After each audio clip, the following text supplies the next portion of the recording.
Hey everybody, this is the Peaceful Warrior here to give you my review slash rant of Naruto Chapter 599. First of all, my first reaction was that I didn't like the flashbacks. Simply because Kishimoto has used flashbacks as a way to stall when there's more than enough opportunity to give us some genuine action. So that was my first reaction to the flashbacks. My second reaction was that I actually began to appreciate them because I always appreciate a good build up, you know. But third, I was able to appreciate the flashbacks not because of the flashbacks themselves, but because of silence, the silence of this chapter. That was something that I truly appreciated because in my opinion, Kishimoto has spent too much damn time talking. Far too much time talking. And most of the time, all the talking is nothing but another way to stall. Okay? And in my mind, all that talking makes it seem as though that the shinobi world is not in a time of war and everybody is just working for their own separate villages, doing missions to develop their own characters. And it's like all that talking would make sense if that's where the shinobi world was at this time. But it's not. It hasn't been for almost a year. Okay? So it's like this is the time of war. It's a time for action. It's not a time for words. The time for words was before the war. The time for action is now. So all these chapters where, they practically don't do a damn thing, but they talk their asses off, excuse my language, it's like, come on, man. You got to get with where we are. So that was my first little tidbit. Now, here, of course, the main course.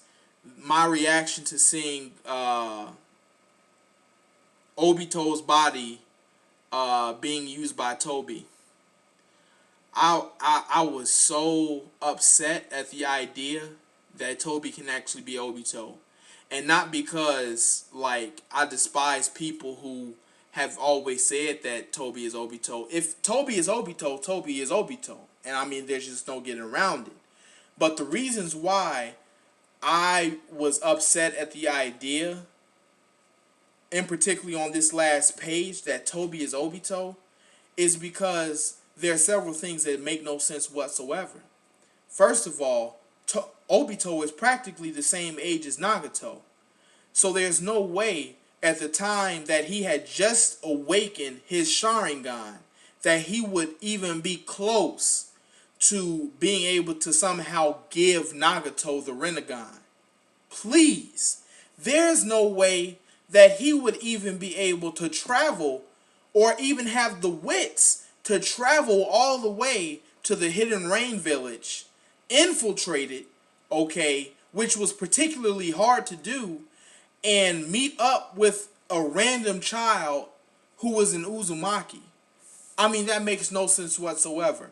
Second of all, there's no way from the time of his supposed death to the time when the QB was unleashed upon the village that Obito would have been able to defeat Anbu under the direct command of the third Hokage, slip in and out of the village's most top secret barriers without being detected, know that the Jinchuriki childbirth, okay, will weaken, know that the Jinchuriki seal will weaken the childbirth, would be able to find and tame the QB, okay, and practically do all of this while going head to head with the fourth Hokage.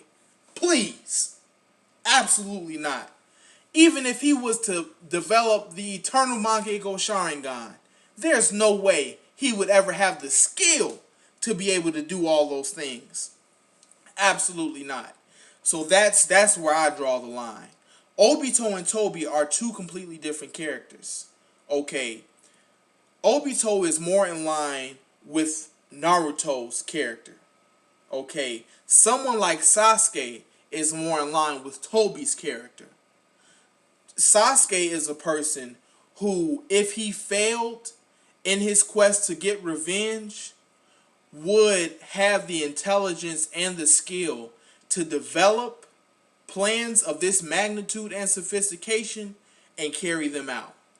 You can literally see Sasuke eventually becoming Toby. Eventually. Okay. Obito, on the other hand, I mean, first of all, when we see him, it's nothing but for what? 1 or 2 chapters in the manga and 1 or 2 episodes in the anime. And he's simply supposed to be a significant part of Kakashi's character development. And the lesson that he entrusts to Kakashi is supposed to be, how Obito continued to live on, so to speak.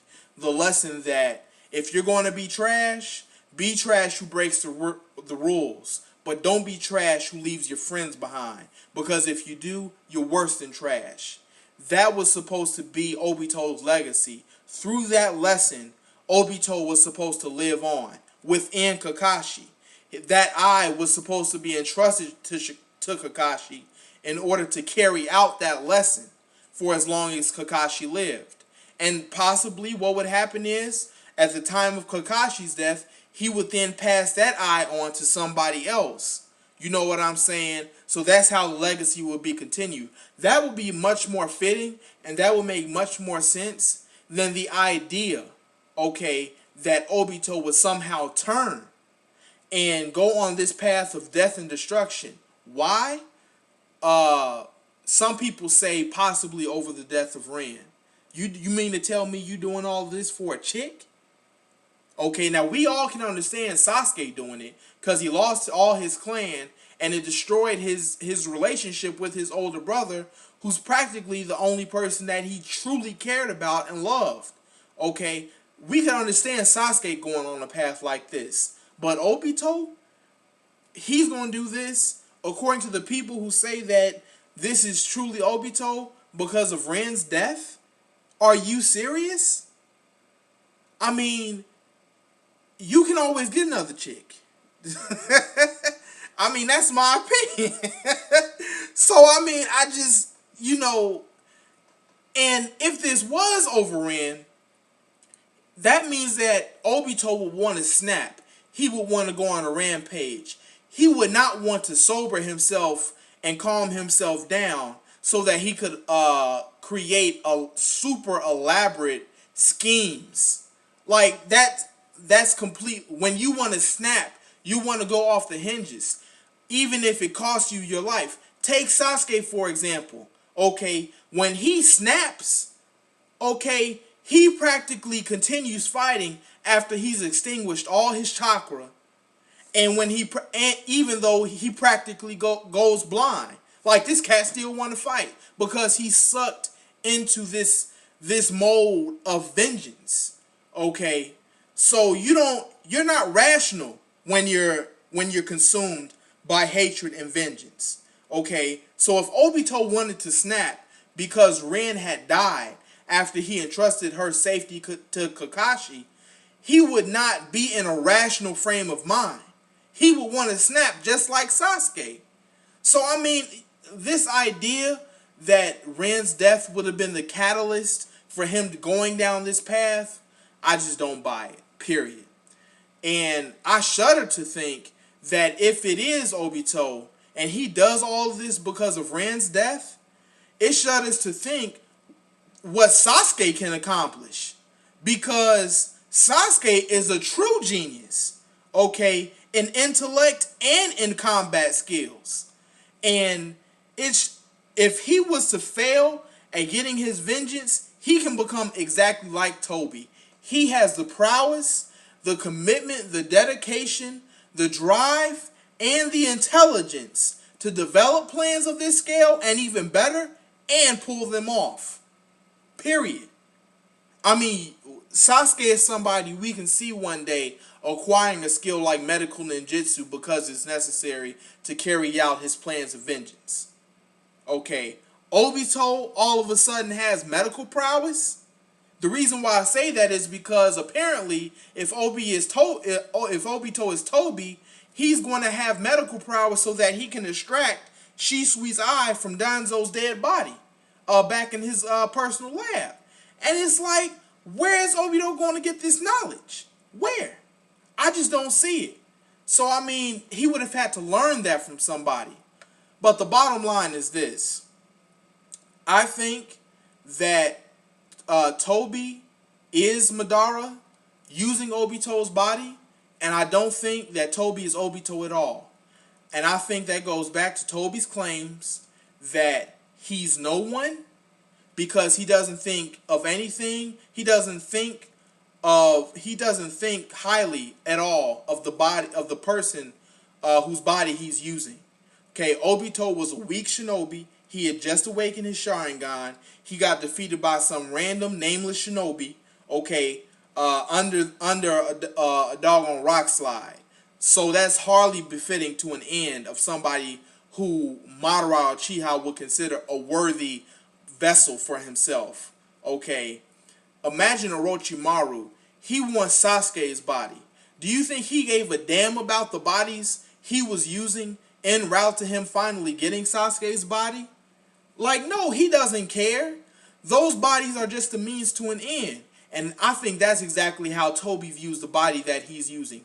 A means to an end of him getting his perfect body. As the Ten-Tails Jinchuriki in the form of the Madara that we see in Ito Tensei form. I think that's why Toby claims that he's no one. Because he doesn't truly think anything of the body of the person whose body he's using. Period.